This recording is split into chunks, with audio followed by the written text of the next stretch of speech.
Hello bachcho, let's see the question. The question says a block P of mass m is placed on a frictionless horizontal surface. Another block Q of same mass is capped on P and connected to the wall with the help of a spring constant K as shown in the figure. And mu s is the coefficient of friction between P and Q. The blocks move together performing SHM of amplitude A. The maximum value of the friction force between P and Q. तो यहाँ पे बच्चों आपको friction force की maximum value बतानी है, ठीक है। आप डायग्राम में देख सकते हैं, यहाँ पे एक स्प्रिंग से आपने क्यू कनेक्ट किया, ठीक है, और उसके नीचे एक और ब्लॉक है, ठीक है, और ये दोनों स्मूथली मूव कर रहे हैं। तो आपको मैक्सिमम फ्रिक्शन वैल्यू बतानी है पी एंड क्यू के बीच में, ठीक है। तो इस क्वेश्चन को फर्स्ट ऑप्शन अगर हम देखें तो के ए है, के वेरियस स्प्रिंग कांस्टेंट, ठीक है।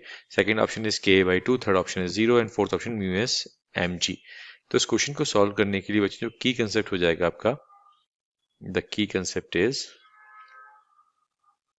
आपको कुछ बेसिक फॉर्मूले क्लियर होने चाहिए। फॉर एग्जांपल अगर हम फ्रिक्शन फोर्स की बात करें, यहाँ पर फ्रिक्शनल फोर्स तो होगा F इज इक्वल टू क्या होगा बच्चों, m a, where a is the acceleration,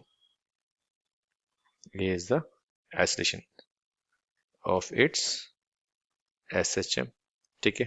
एक और फॉर्मूला होता है बच्चों रिस्टोरिंग फोर्स का, क्या, एम ओमेगा स्क्वायर ए, ठीक है। एक फॉर्मूला आपको क्लियर होना चाहिए ओमेगा का। ओमेगा का फॉर्मूला क्या होता है, अंडर रूट के बाई एम, वेयर के इज स्प्रिंग कांस्टेंट।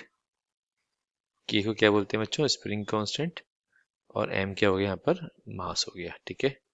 और ओमेगा को क्या बोलते हैं बच्चों, एंगुलर वेलोसिटी, ठीक है। तो ये बेसिक फॉर्मूले आपको यहाँ पर यूज करने हैं, ठीक है। तो इस क्वेश्चन को सॉल्व करते हैं बच्चों बेसिक फॉर्मूलों को यूज करके। तो यहाँ पर अगर हम इसको कंडीशन को यूज करें तो सबसे पहले हम ओमेगा को यूज करें, तो ओमेगा क्या हो गया बच्चों, अंडर रूट के। अब दोनों एक साथ मूव करें, दोनों का मास लेंगे तो m प्लस एम कितना हो जाएगा, अंडर रूट के बाई 2m, ठीक है। तो फोर्स का फॉर्मूला क्या होता है मैंने आपको, m ओमेगा स्क्वायर, तो ओमेगा की वैल्यू कितनी हो जाएगी, k अपॉन 2m इंटू ए, तो m से m कैंसिल आउट हो जाएगा। फाइनल आंसर कितना आ गया अपने पास, के a by 2। So this is the final answer. तो हमारे पास फ्रिक्शन फोर्स कितना आ गया, के a by 2।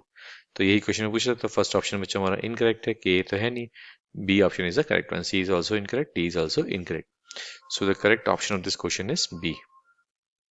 So the correct option is B. I hope you understood well. Best of luck, bachcho.